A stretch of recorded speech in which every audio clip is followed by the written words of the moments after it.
Bonjour, êtres du petit peuple, elfes et corrigans, un grand merci à tous les nouveaux abonnés ainsi qu'aux anciens. Merci pour vos likes, partages et commentaires qui font grandir cette chaîne. On se retrouve aujourd'hui pour une petite présentation d'oracle. Donc c'est l'oracle des runes et des légendes du Nord, de la collection Secret d'étoiles.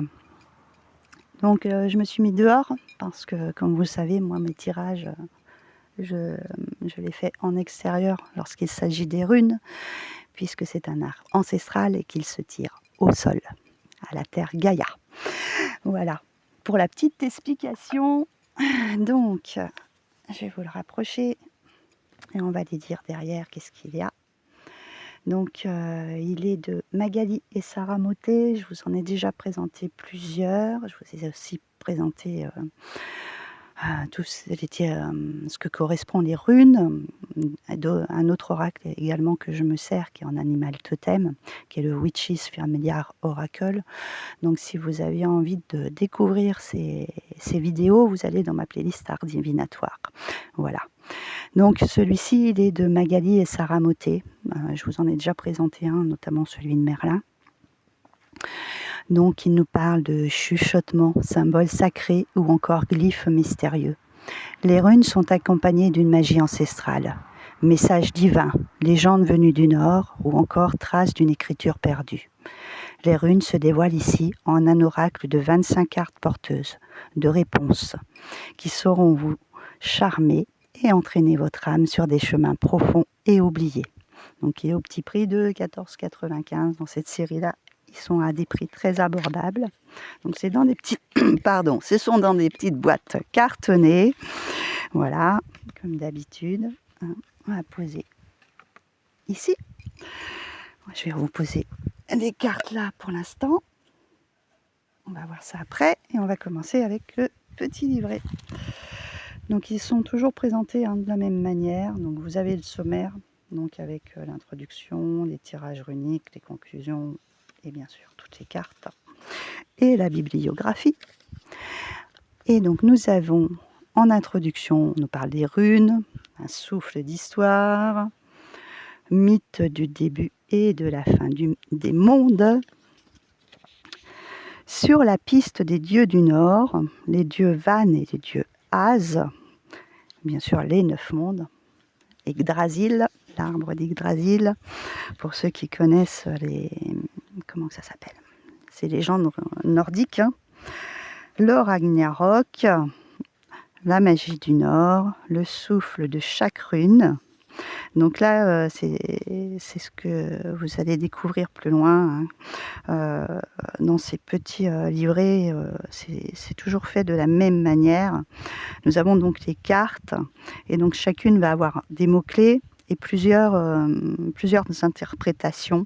Donc là, on aura l'écho, on aura l'étape, la danse, la force, le chuchotement, le signe, le poème, les reflets.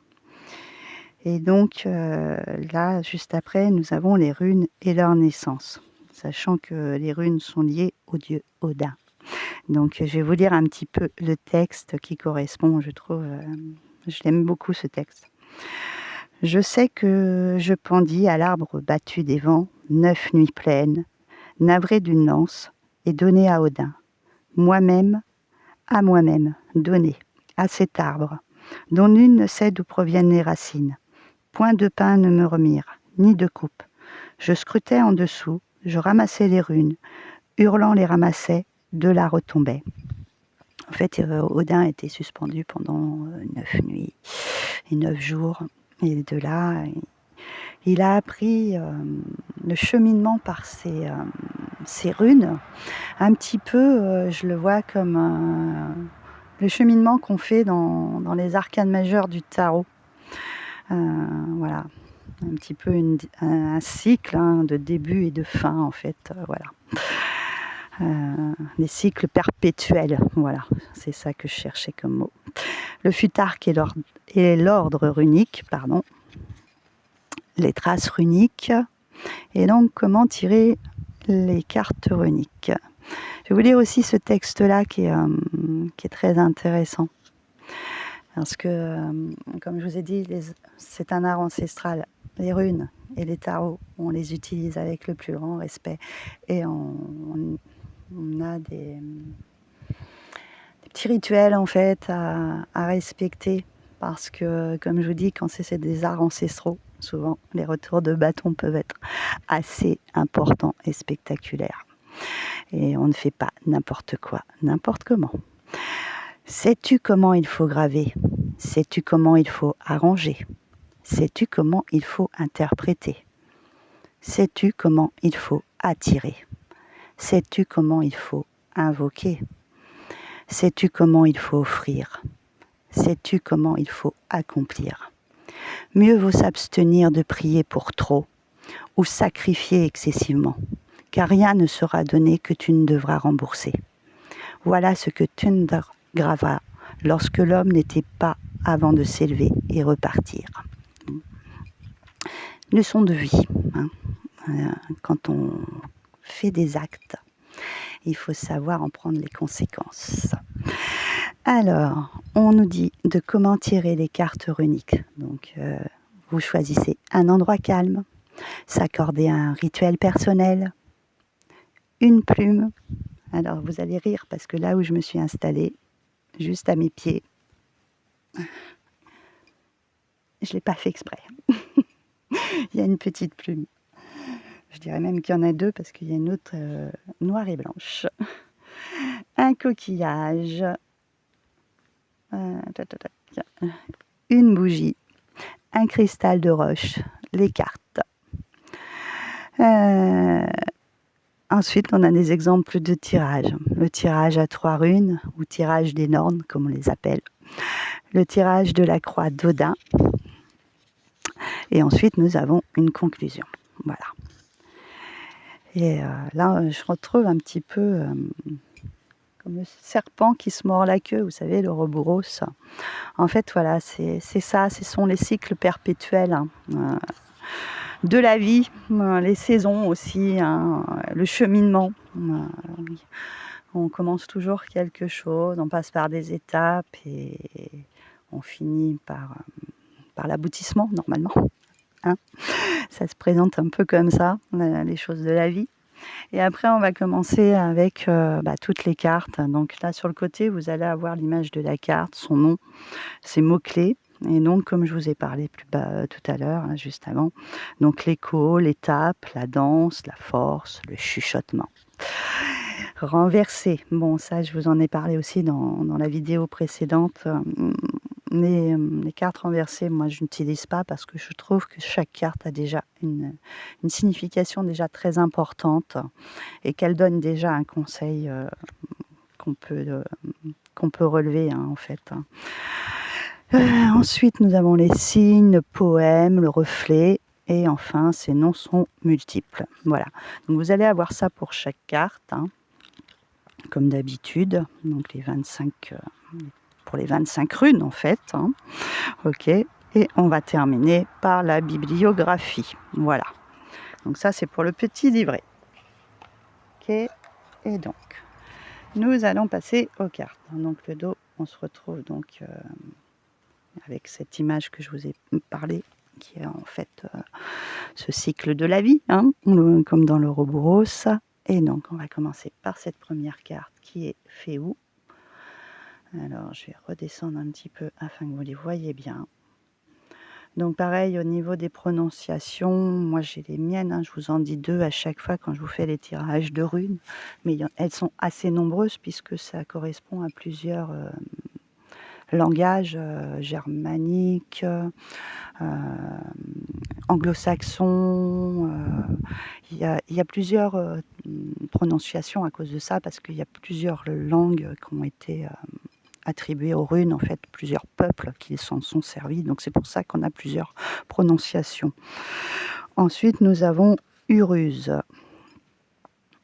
Ok. Turizaz. Anzus. Redo.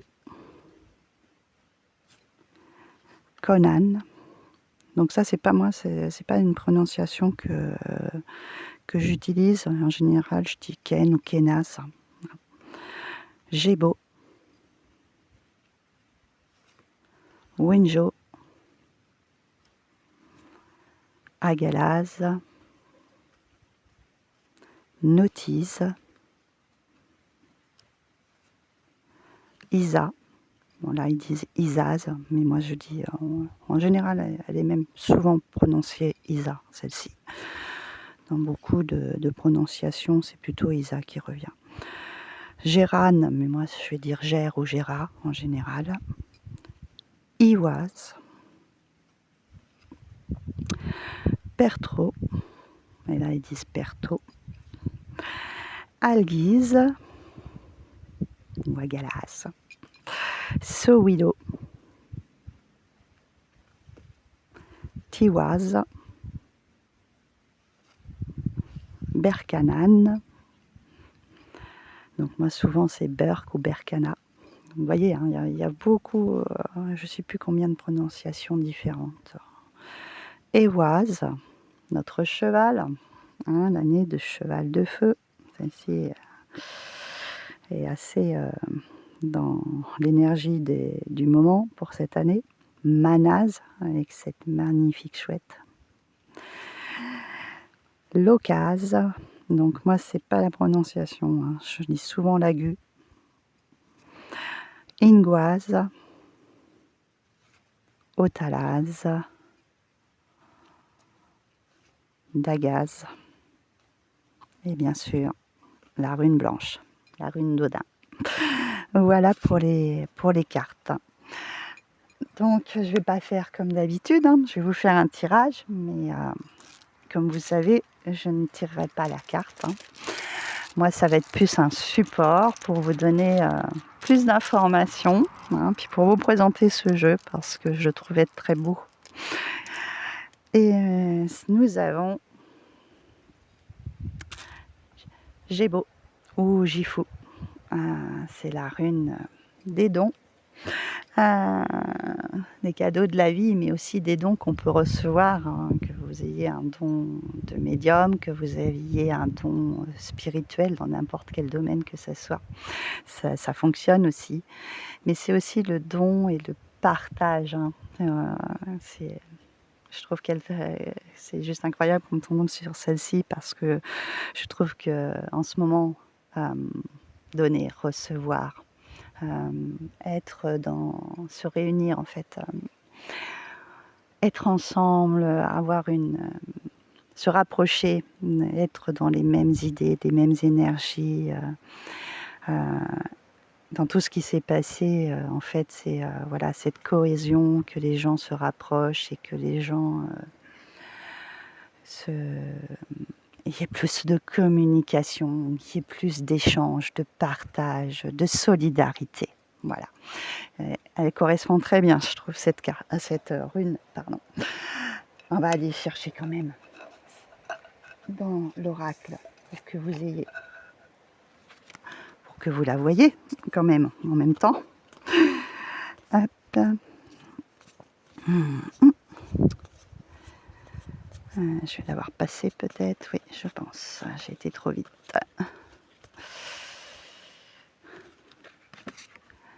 Alors dans ce jeu-là, on la représente avec cette petite chèvre. Dans l'autre que j'ai avec les animaux totems, c'est dommage, je ne vous l'ai pas pris. J'ai le cygne dessus. Et moi, le cygne, comme vous le savez, c'est un animal cher à mon cœur. Alors, on va aller lire tout ce qu'il y a dans ce petit livret pour complémenter un petit peu ce que je vous ai dit. Bon. C'est à la page 26. Hop là. Alors, le don, l'équilibre et l'échange. C'est exactement ce que je vous ai parlé. Dans l'écho, le carrefour des 4 chemins, la stabilité du monde centré. Gébo est la terre première, la mer généreuse. Dans l'étape, Gébo est en 7e place dans le futarque, comme les 7 étoiles des Pléiades. La danse, celle du corps humain, jambes écartées, ancrées à la terre, Les bras levés vers le ciel, le temps s'arrête, les dieux vont apparaître, la transe est là.